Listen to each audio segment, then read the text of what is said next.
Okay, welcome to the second day of our event. If we could have the slides for the introduction. I'm Gary Miller. I'm one of the members of the committee, and I'm serving as moderator for this morning's debates. I'm going to serve as the MC, moderator, referee, whatever it is I have to do. I'm going to go over a few ground rules, an introduction first. So these debates were designed by the planning committee to foster focused dialogue on specific topics related to causal inference with respect to environmental exposures and human health. And so it's really kind of going beyond the sort of case study thing, but really thinking about some of the real issues where causal inference comes into play.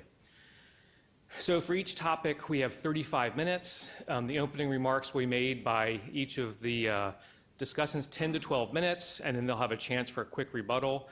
The floor will then be open to the group if there are comments from the audience for clarification, kind of the urgent points. But the majority of the discussion will be saved for the panel discussion.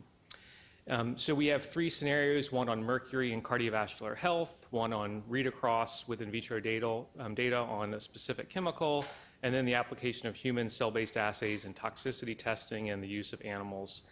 And then the idea is have the panel discussion to identify unifying themes across that at the end. I'd like to read this quote from Michael Cundy. He published this in Environmental Health Perspectives in 2006. I thought it captured much of what we've talked about. Despite its metaphysical character, the principle of causation, or more specifically, the notion that every disease has a cause, has been of great heuristic value and will likely govern our future endeavors for better understanding of the relationships between the environment and human health until we have more knowledge and may describe the process by a system of equations. However, the complexity of the problem may be too great to ever lend itself to complete description. And I think this is why we need to have this sort of discussion. Anytime you describe something with a metaphysical level, it's going to bring on things that should lead to great discussion. I was just looking up some history of debates at the National Academy and came across this press release from 1920 of the great debate over whether or not there was a single galaxy or multiple galaxies. I think there was clear resolution after time of what happened here. Something I also found very interesting was at the end in this press release, it described the authorization of about $1.5 million to build this building. So that was built in 1924, but the money was authorized here in 1920 as part of this press release. So I'm hoping that we have some level of resolution. It won't be as clear as the great debate of 1920, but hopefully we can follow up in that spirit. And an important disclaimer, this is very much an intellectual exercise. The debates are designed to stimulate this candid discussion and present the opposing viewpoints.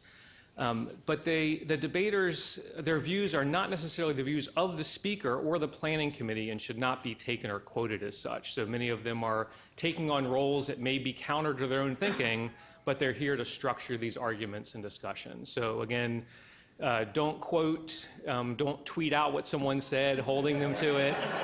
We want to keep this open. You can tweet out, promoting the exciting work, just don't quote them on that. So with that, we'll have the first slides. And so the resolution statement here is methylmercury is a contributing cause to cardiovascular disease. This effect should be considered in methylmercury cost-benefit analyses. So that is what's resolved. And so we will start with Gary Ginsberg.